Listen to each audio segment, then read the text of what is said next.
நீங்கள் இதை பற்றி கேள்விப்பட்டிருப்பீங்க. ஜிவி பிரகாஷும் அவங்க லவ் பண்ண அவங்க ஸ்கூல்மேட் இப்போ வந்து ஒய்ஃபாக இருக்கிறவங்க இப்போ வந்து டைவர்ஸ் கேட்டு ஒரு நோட்டீஸ்லாம் இது பண்ணி அந்த சோசியல் மீடியாவில் வந்து ரொம்பவே இன்னும் பேசப்பட்டு இருக்க ஒரு பொருளாக மாறிக்கிட்டு இருக்கு. இந்த விஷயத்தில் நம்ம ஏன் இந்த மாதிரி ஒரு கொஸ்டின் எனக்கு வந்துச்சுங்கிறது எனக்கு ஒரு எனக்கு தோணுன டவுட்டாக நான் உங்கள்கிட்ட வைக்கிறது வந்து ஒரு 3 கேள்வி வைக்கிறேன். ஒன்று வந்து மேரேஜ் வந்து வேணுமா வேணாமா, அது தாட் வந்து எனக்கு தோணுச்சு. ஏன் அப்படின்றது உங்களுக்கு ரீசெண்டாக நிறைய பேர் பார்த்துருப்பீங்க, நிறைய பேர் பிரிஞ்சுட்டாங்க. இதை பார்க்குறப்ப எனக்கு வந்து எத்தனை வருஷம் ஆனாலும் பிரிஞ்சு போகிறப்ப அப்புறம் எதுக்கு மேரேஜ் அப்படின்ற மாதிரி ஒரு எண்ணம் தோணுது. ஏன்னா இவங்க எல்லாமே ஆல்ரெடி ஃபேமஸ் ஆனவங்க, ஒரு சோசியலில் வந்து அந்தஸ்து உள்ளவங்க, சம்பாதிச்சிட்டாங்க, நல்ல வாழ்க்கை, ஜாலியான வாழ்க்கை இருக்கும் அப்படின்ற கற்பனை தானே நம்மளுக்கு தோணும். பட் அவங்களுக்குமே உள்ள ஒரு ஏக்கம் துக்கம் அப்படின்றது நமக்கு வந்து தோணவே தோணாதா அப்படின்ற மாதிரி தோணுது. அவங்களுக்கும் சில பிரச்சனை கண்டிப்பாக இருந்திருக்கும்ல அப்படின்ற எண்ணம் எனக்கு வருது.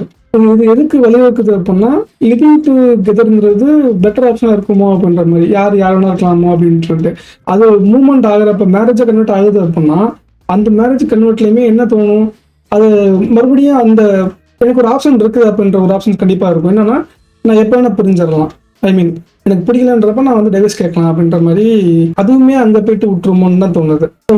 இது வந்து இன்னொரு கேள்வியை உருவாக்குறது. எப்படி அப்படின்னா, நம்ம அதை வந்து ஏற்றுப்போமா? இப்போ எனக்குன்றப்ப நான் ஓகேன்னு நான் சொல்கிறேன் அப்படின்னா, இதே என்னோட குழந்தைக்குன்னு வர்றப்ப நான் கண்டிப்பாக அதை ஓகே பண்ணுவேனான்னு கேட்டால் கண்டிப்பாக அது கொஸ்டின் மார்க் தான். உங்களுக்கு எல்லாருக்கும் அந்த மாதிரி தோணியிருக்கா?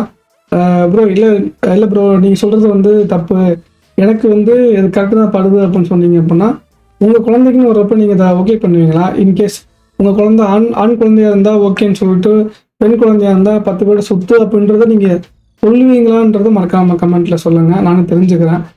நான் சொல்ல மாட்டேங்கிறது தான், இது எவ்வளோ இது பண்ணாலும், எவ்வளோ நம்ம கல்ச்சரில் பின்தங்கி இருந்து நம்ம முன்னாடி வந்து முடிச்சு அவுத்துக்கிட்டு இருந்தாலும், ஏதோ ஒரு காரணத்துக்காக நம்ம என்ன பண்ணியிருக்கோம், ஸ்டில் பேக் டு த கல்ச்சரை வந்து பின்பற்றிட்டு தான் இருக்கோம். அது இல்லை அப்படின்னா நம்மளால் ஒரு டிசிப்ளினில் வாழ முடியாதுன்னு தான் தோணுது.